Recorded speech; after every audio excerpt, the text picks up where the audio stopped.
Sir कसं वाटतं experience? इंटरव्ह्यूचा अनुभव जर का आपण बघितला तर आज इंटरव्ह्यूमध्ये विद्यार्थ्यांच्यामध्ये असलेले असे कौशल्य किंवा असे गुण की ज्यांच्यामुळे त्यांना भविष्यामध्ये एक इंटरव्ह्यू फेस करावा लागला.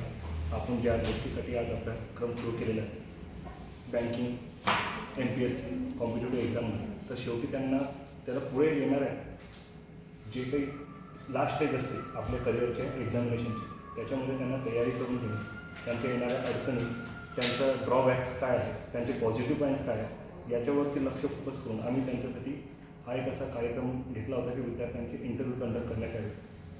त्याच्यामध्ये काही विद्यार्थ्यांचा आम्हाला खूप चांगल्या पद्धतीने रिस्पॉन्स भेटला. काही विद्यार्थ्यांचे उत्तर देण्याची क्षमता आणि त्यांचे जे ॲन्सर होते, प्रेझन्स ऑफ माइंड होता, त्यांचा जनरल अवेअरनेसबद्दल माहिती होती, त्या सर्व एकदम चांगल्या पद्धतीचे होते. काही विद्यार्थ्यांमध्ये खूप वेगळ्या प्रकारचे गुण दिसले, काही विद्यार्थ्यांमध्ये त्याचे रिलॅक्स दिसले, confidence, stage daring, communication skill याबद्दल आम्ही त्यांच्याबद्दल ऑब्झर्व केलं. तर तशा काही कमी प्रमाणात आम्ही त्यांच्यामध्ये ते अजून इम्प्रूव्ह करू, त्यांना त्याच्याबद्दल सांगू की त्याच्याकडे दृष्टिकोन. काही विद्यार्थ्यांमध्ये करिअरबद्दल घेऊन काही कन्फ्युजन आहे, ते पण आम्ही त्यांच्या दूर करण्याचा प्रयत्न करू. हे आम्हाला त्यांच्या इंटरव्ह्यूमधून दिसलं झालं.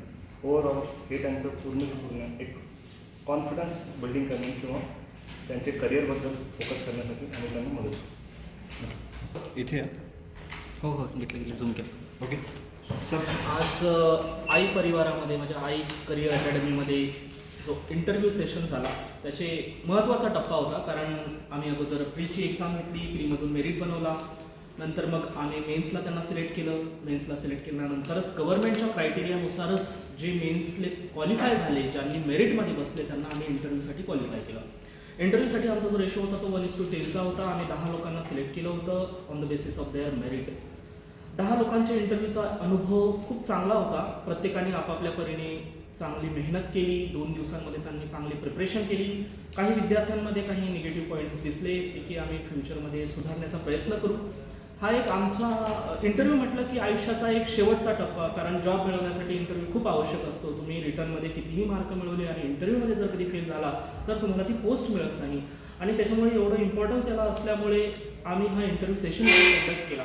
विद्यार्थ्यांमध्ये काही मायनस पॉईंट आम्हाला कळले तर ते आता आम्ही 1-2 दिवसांमध्ये सुधारण्याचा प्रयत्न करू. थँक्यू. हां सर. तर आज आई करिअर अकॅडमीमध्ये आज इंटरव्ह्यू सेशन झालेलं आहे. त्या इंटरव्ह्यू सेशनमध्ये जे जनरली इंटरव्ह्यू व्हायचे ते सेम झालेले आहे. म्हणजे आम्ही जे डेमो कंडक्ट केलेला आहे त्या डेमोमध्ये पुन्हा विद्यार्थ्यांचे पॉझिटिव्ह निगेटिव्ह पॉईंट्स आपल्याला आमच्यासमोर आलेले आहेत. तर पॉझिटिव्ह पॉईंट्स चांगले तर झालेच, पण जे निगेटिव्ह पॉईंट्स आहेत त्याच्यामध्ये विद्यार्थ्यांना सुधारणा कशा करायच्या ते आम्ही त्या इंटरव्ह्यूमध्येच त्यांना सांगितलेलं आहे. आणि भविष्यात अशा चुका होऊ नये त्याच्यासाठी आम्ही त्यांना मार्गदर्शन केलेलं आहे. थँक्यू. आज आई करिअर अकॅडमी बुलढाणा येथे जे इंटरव्ह्यू झाले, सर्वांनीच स्वतःच्या परीने प्रयत्न केले. त्यांच्यापैकी बरेच मुलं असे होते की ज्यांच्यामध्ये कॉन्फिडन्सची कमतरता होती. ते जी कमतरता आहे ती आम्ही नक्कीच त्यांना जे गुण त्यांच्यामध्ये गरजेचे आहेत ते गुण डेव्हलप करण्याचा आम्ही नक्कीच प्रयत्न करू. बऱ्याच मुलांनी प्रयत्न केला आणि त्यांच्या प्रयत्नांना आम्हाला वाव देणं हे गरजेचं आहे. आणि खरंच त्यांनी आज जे इंटरव्ह्यू दिले ते खूप चांगल्या पद्धतीने दिले.